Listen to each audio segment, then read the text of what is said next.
morning and welcome back to the lecture series. Today we are going to start with a new module titled Features of the Novel. So we are look at the different features of the novel, the readership of novel. We are going to discuss more about criticism, the critic of novel in the light of an important work contributed by E.M. Forster titled Aspects of the Novel.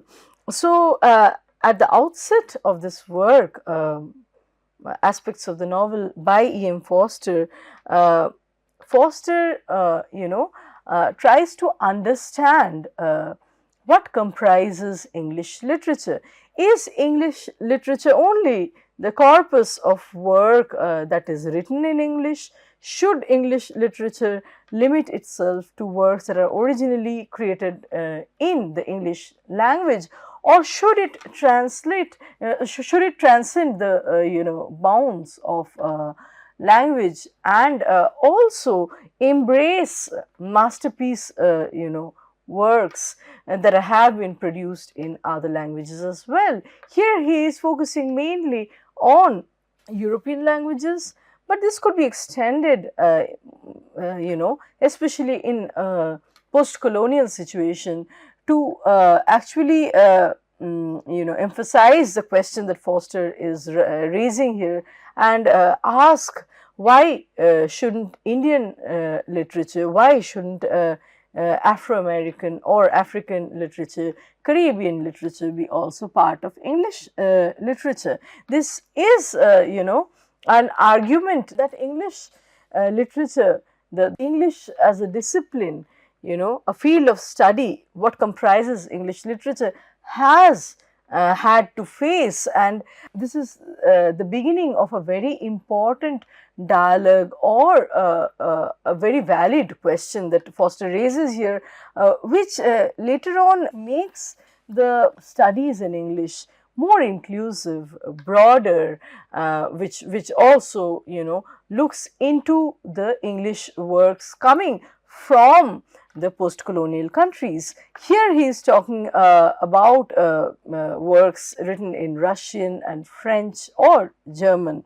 E.M. Forster questions the Puritan tendency in any critic that does not incorporate foreign masterpieces in English translation. So he recognizes the importance of translation, which could enrich any literary study so much. So, for example, he is looking at works by Leo Tolstoy, Fyodor Dostoevsky, both in Russian. Then he is talking about Marcel Proust and Gustave Flaubert in French, Franz Kafka from Germany. So their works are they are classics.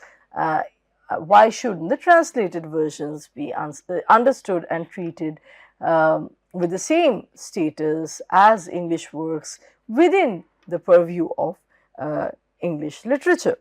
So Forster goes on to say that provincialism is the prerogative of an artist. However, it is a bad quality in a critic or a scholar of literature. A scholar or critic should, have a very expansive, a widened horizon of thinking, of understanding, and a narrowed treatment of literature does not do much good to scholarship. Neither does it do justice to literature. So provincialism, a mark of provincialism, usually is present in any literary piece. However, that shouldn't be brought into one's criticism or critic of understanding literature. So that shouldn't be brought towards one's critic of literature or artwork. Scholarly perspectives cannot be adequately developed through a narrow understanding of literature or through limitation of critical appreciation and thereby loyalty within a geographical boundary. So literary work, artistic work transcends all geographical, historical, political, ideological boundaries. That's how a critic is also born. So he is starting aspects of the novel through a commentary on the expectations that are associated with a good critic. He is trying to identify the phony critic, the inferior critic who does not do much justice to a work of literature. So a critic's outlook should always be broadened, much widened as possible. Uh, Unlike the critic, Forster here notes that the novelist or the artist has the right of provincialism to an extent, and they can create their work. Their created object could have certain marks of the local reality which the artist inhabits. For example, important works such as Robinson Crusoe by Daniel Defoe have stark provincial qualities. They hold a provincial position, but then they are also timeless. So, a good critic masters a subject comprehensively. He is not limited only to the core criticism, but also has some abutting knowledge. So, with a wide ranging view of the subject and associated topics, a good critic can attempt understanding the topic across time and space by looking at the different influences.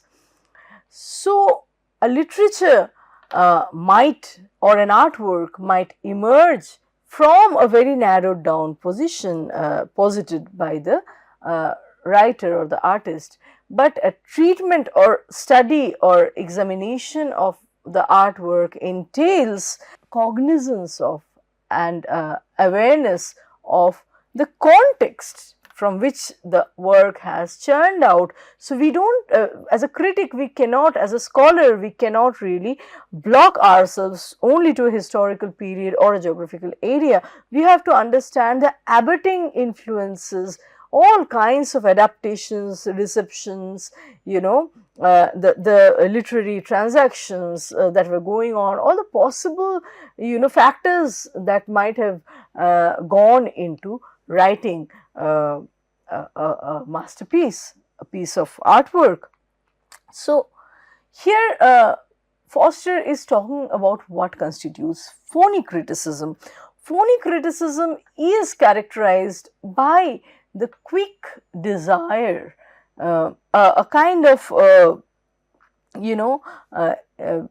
haste or rash towards classifying any artwork in terms of before, during or after a historical period or movement, or trying to even contain works in terms of specific branches of inquiry or trend, which in a way delimits the possibility of other dimensions of such works, which delimits the possibility of other dimensions of such works.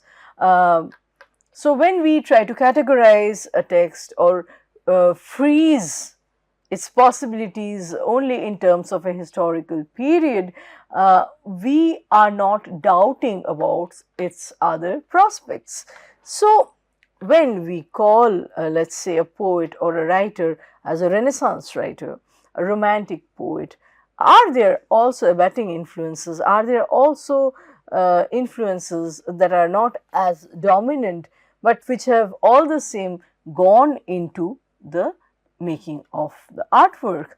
I mean, when we tag something only in terms of one given period or one given movement, we are perhaps ignoring the other factors, right?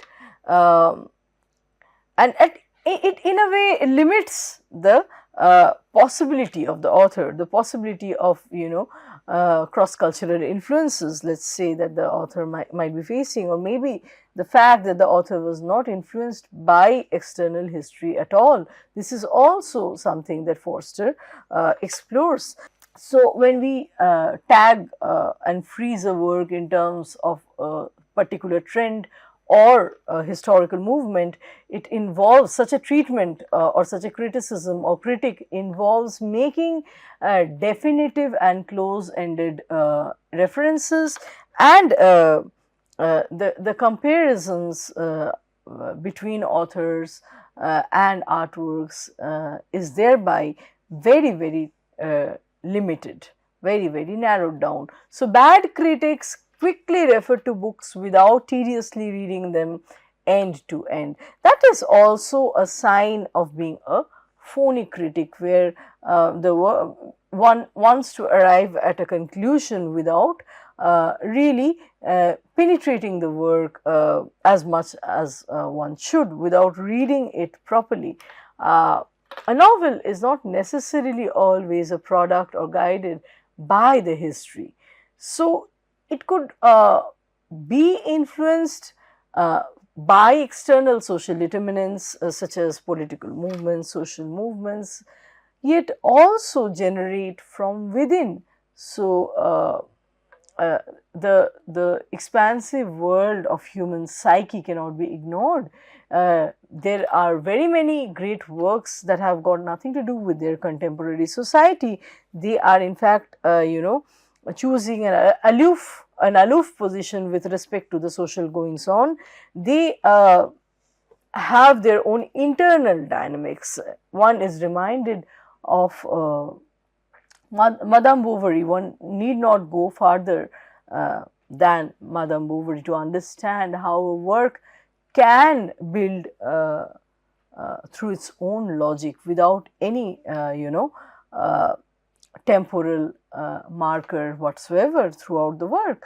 However, we also do see that Flaubert is influenced by several movements such as art for art's sake, a bit of romantic movement, formalism. But so there are social influences, but then a work can be treated as autonomous and a cosmos in its own right, beyond what is going on in the society. So regardless of the polity or the major social trends or historical movements, an author has witnessed an artwork, a novel, may be completely decoupled from the objective socio-historical political background, such that the theme could be the complex and subjective self of the author and the inwardness, the journey on the inner that is associated with it.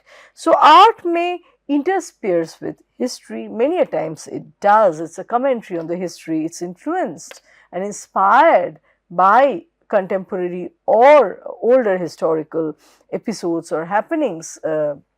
It has its roots in the society, in facts. However, it is always already there. Art does not need the support of history to brace itself. It can stand on its own feet with or without history, because history comprises changing events, and history develops and moves. In a way, history progresses. Art is, on the other hand, always already there, regardless of history, with or without history. So this, one could say, what Forster is saying, art as an autonomous entity, art having all its possibility within its own cosmos, within its own, it's a whole in itself. This verges into art for art's sake aesthetic movement too.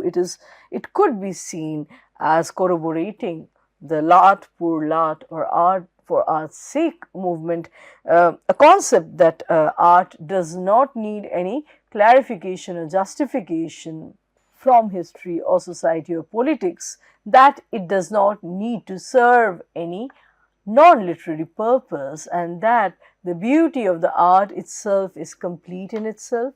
And these are the premises of l'art pour l'art, which were adopted by leading British and French writers and artists such as Oscar Wilde, Walter Pater and Coleridge.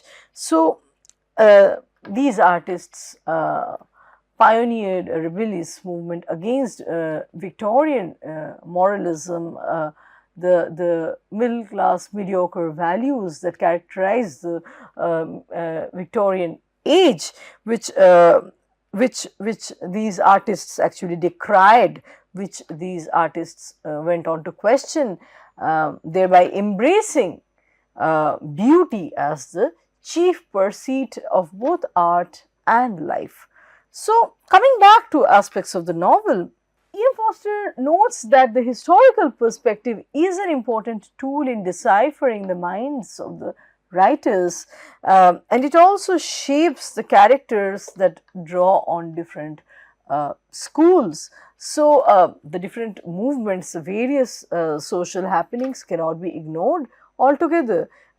These influences, these trends, these fashions leave many a times a deep mark on artworks, which go on to become timeless. They go on to become masterpiece and canons.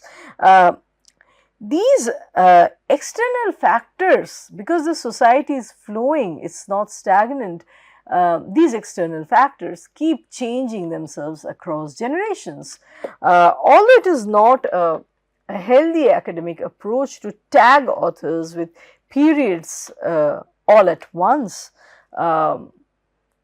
the meanings of certain literary behavior, certain literary expressions, certain manifestation of emotions, it could be victimization or humor, all these are presented very differently from one social context to another. So, the way the characters walk, talk, emote, love, hate, fight, also do draw on and are greatly based on what's happening in the larger social reality. So, the technique of conversations colors the larger surroundings just like they are colored by the larger surroundings. They speak to the context. The literature does not really happen in vacuum, but it could also stand on its own feet, be an autonomous entity. Art could also generate from within. The labor of writing that Flaubert, for example, is talking about has got nothing to do with the external determinants. It's a writing happening from within the space of the work, within the space of art, and it is not cognizant of anything else. It struggles to move, therefore. So, Forster says, I quote, literary tradition is the borderland lying between literature and history, and the well-equipped critic will spend much time there and enrich his judgment accordingly, unquote. So, a good criticism emerges, or let's say a good critic emerges, a good commentary, a good review of literature or intervention of an artwork, a literary work, can only arrive through appealing to the crossroads, and so the critic, in other words, needs to be very well read in order to comment on a given piece of literary work. One has to be cognizant of the literary tradition, right? To be able to locate a literary work within a chronological continuum without tying it directly to one discrete historical event or a couple of events, there has to be a knowledge of the spectrum of abutting historical and literary events.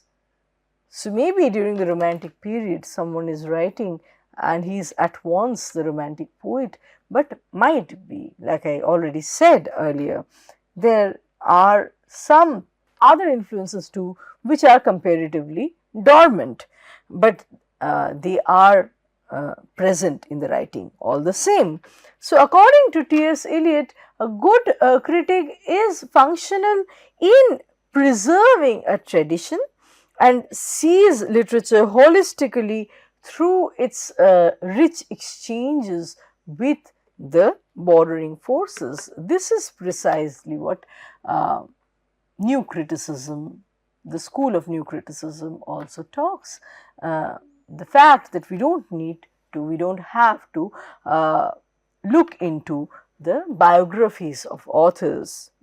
It suffices for works to talk to each other, to speak to each other, and works do speak to each other. They don't hang in the vacuum. They belong to a literary tradition where the influence could be future bound as well as past bound. So, very interestingly, we see this is an idea that George Louis Borges actually puts forward, the fact that reading a later author, an author like Kafka that came much later, might enhance our understanding of an author, an earlier author, such as Robert Frost. So, so literary works are like constellations, and they happen through this crisscross of or this through belonging to this lattice or network of influences, adaptations, receptions that happens widely. And so many great works have been created as a result of this cross literary dialects, these cross cultural influences. So a critic should not only stick to a movement and juxtapose a literature only to one factor, but have a wider perspective, understanding what all have gone into the making of a great work. To quote T.S. Eliot in Tradition and the Individual Talent, for example, Eliot famously says, a poet is not likely to know what is to be done unless he lives in what is not merely the present, but the present moment of the past. In other words, he is emphasizing how the past bears on the present, or how the past dialogizes with the present. So, not looking at a work by Coleridge as it would be understood at the time when he wrote it, or one decade after it was written, but in the contemporary time. The literary work also has its own journey across generations, across different audience, different readers coming with the baggage of different horizon of expectations, right? So how does the work dialogize with different histories and different geographies? Its own history emerges through these very many dialects. So poet has to live in the present moment of the past, how the past work lives on in the present, unless he is conscious not of what is dead, but of what is already living. So a past work is not really dead. It lives as a different avatar through possibly an alternate reading in the present moment. So both aspects, according to M. Forster, are equally necessary to see how the literature is a product of time, and yet in what ways literature could also be larger and beyond a given time slab. So, as Eliot puts it, I quote him here yet again, there is a smaller number of people who can appreciate technical excellence, but very few know when there is expression of significant emotion which has its life in the poem and not in the history of the poet. The emotion of art is impersonal. So, this is to say that literary work does not always speak to the life of the author. It in many cases, in most cases, speaks to other literary works. So, literary world is a cosmos in its own right, outside of the lives of the authors that have made it. So, there can be no uniform method or system for approaching an indeterminate genre such as novel. When such a method is deployed or applied towards reading a text, the text will always remain open for revisiting and re-examination from other perspectives, right? So, whenever we are trying to write uh, a commentary, a prologue on what a novel should be, novel as a genre with its typical traits of experimentation tends to outgrow any such definitions and give birth to yet a new avatar. So, the novel's convoluted nature, complicated nature pertains to it being unavoidably full of humanity and human qualities. There are many dimensions or readings that both the author and the reader can deploy towards looking at a piece of work, which all could be good readings, correct readings, and which all add to the layers, they add to the value of the work. So, Forster here is trying to understand through different readership what it is that readers look for in a novel, and here he is giving different examples of readers that come with their own baggage of expectations, their own training, their own background, right? So, according to E.M. Forster, there is one type of reader whose mind is not trained for reading a novel, and such a reader can vaguely understand that all this work is trying to do is probably just tell a story, nothing beyond that. Then there is a second type of reader that has the material opportunity but not the discipline or the training, not the patience or dedication that is expected of a novel's reader for a genre like novel. And so, such a reader is too rash, too impatient in filtering the story out of the art. Many times we have heard people saying, so what's the story of the film? So what's the story of the novel? They are too impatient to go through the stylistic devices, appreciate the literary devices, the artistic devices that have, that within which the story remains hidden. The story is the bare skeleton, but the plot makes up the novel. Actually, they are not interested. This type of reader we see are not interested in the plot, in the literary aesthetics, and let's say the musicality of a piece of work, because they are not equipped with appreciation of appreciation for the artistic qualities. So, there are certain sophistications that the reader of the novel also ought to pick up, otherwise they would not quite get what the author originally intended to impart. So, and then finally, according to E.M. Forster, there is yet another set of reader that understands the story is the highest aspect in a novel, but they seek other qualities such as musicality, such as they are looking at the symbols, the metaphors, the simile, the language, the irony, the playing with time and temporality, the tone of narration, as well as the multiple perspectives that go into narrating the story. So, they are not only interested in the bare skeleton that the story is, but also interested in the plot, how the story has been treated in time. Are there flashback?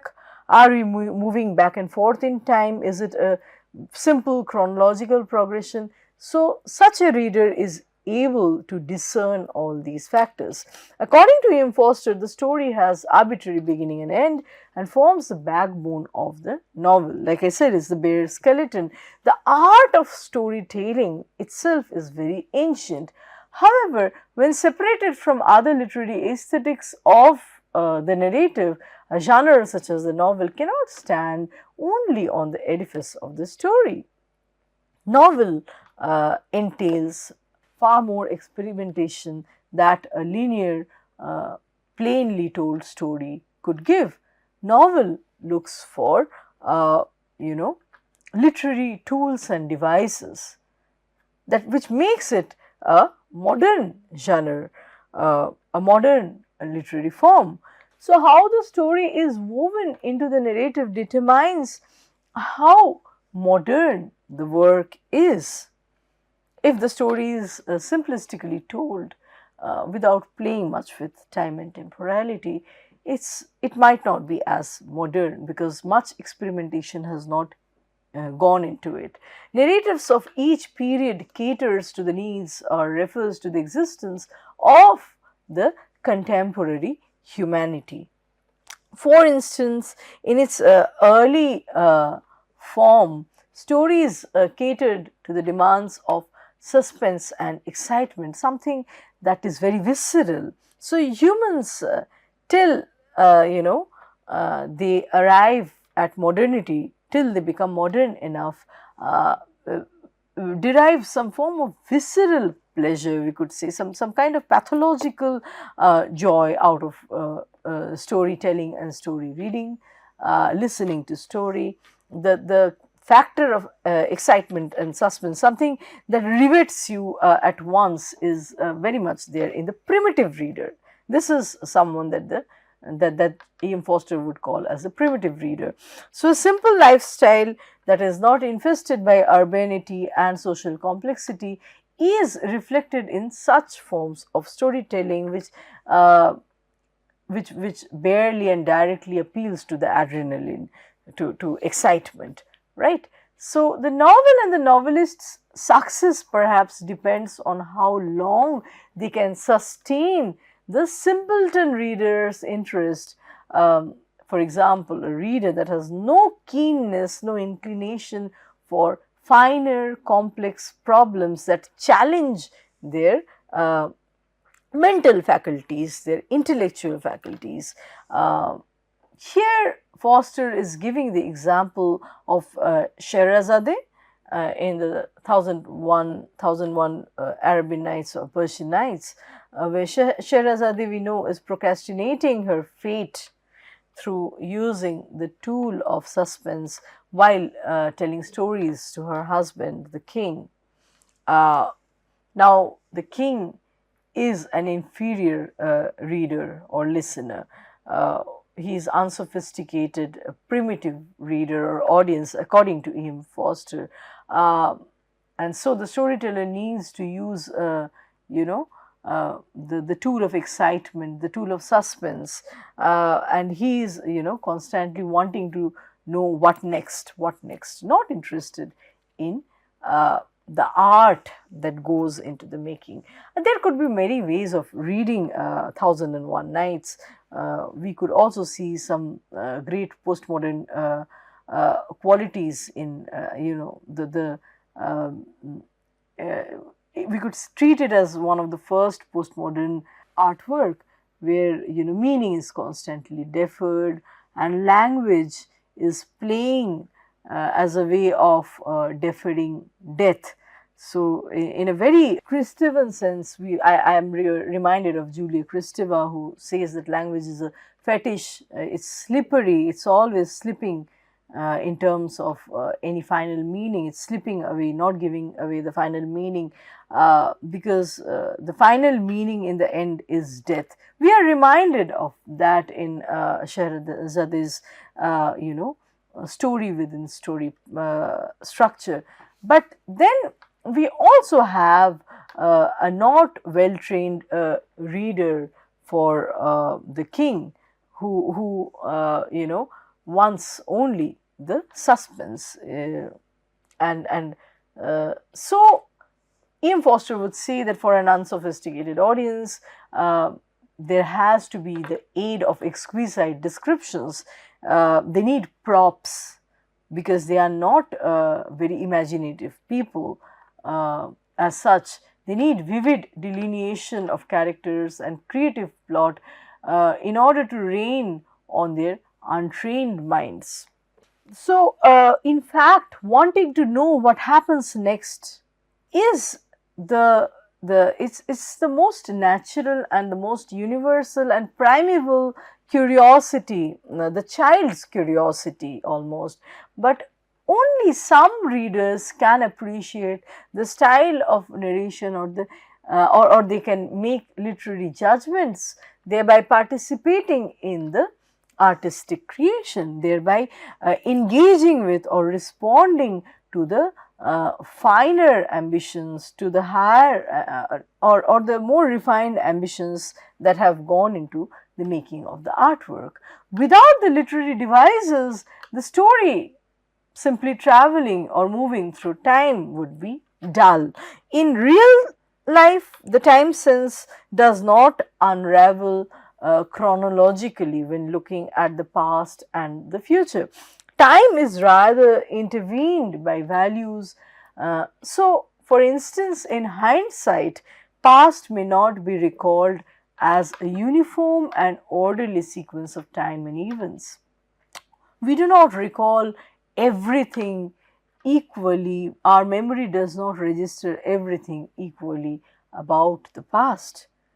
The past exists in terms of certain high points that are important and not necessarily due to the length of that event or that chapter in the past, but more because of their intensity.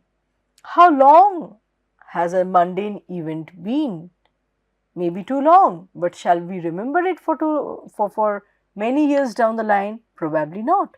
How intense has a short incident been? Probably too intense. So, shall we remember such a thing? More likely to remember. So, duration of time does not matter as much as intensity does. So, memory writings, streams of consciousness, these are all experimentations happening within the genre of novel. The artist's treatment of time in creating the art do not conform to the meta concept of standardized calendrical time or time of the standard, the time in which the standard clock divides the day and night. Life at the level of the everyday is divided in terms of mundane activities that abide by the regulated and calendrical concepts of a universal time. So, there are certain repetitive acts, certain unthinking acts, certain mechanical automated aspects of our daily activities which are regulated in terms of calendrical concepts of a universal time, the time that exists as an entirety for everyone. And then there is also life as values that understand time in terms of its impact, its power on a certain chapter of life, on a certain incident or event from life. So, time as linearity, time as calendrical, and time as intensity, time as value. The latter is obviously the more personalized time, and this is something we find being explored so much in Virginia Woolf, Streams of Consciousness, right. So, could we say that the regulated concept of time demands our acts and thoughts as a part of the macro social system, as the social being, the professional being that we are, the professional entity that we are, where we, let's say, enter and exit a workplace with everyone. So it's the calendrical time regulates us as operating within the macro social system, whereas the life of values, which is more personalized, which is more customized and made according to an individual, that is something, that treatment or approach to time and temporality intercepts with our distinctive self. It makes and unmakes our distinctive self. It interacts with our individuality. This is something we could also try to understand and ask. With this, I would like to stop our lecture here today, and let's meet again with another round of discussions on the same topic. Thank you.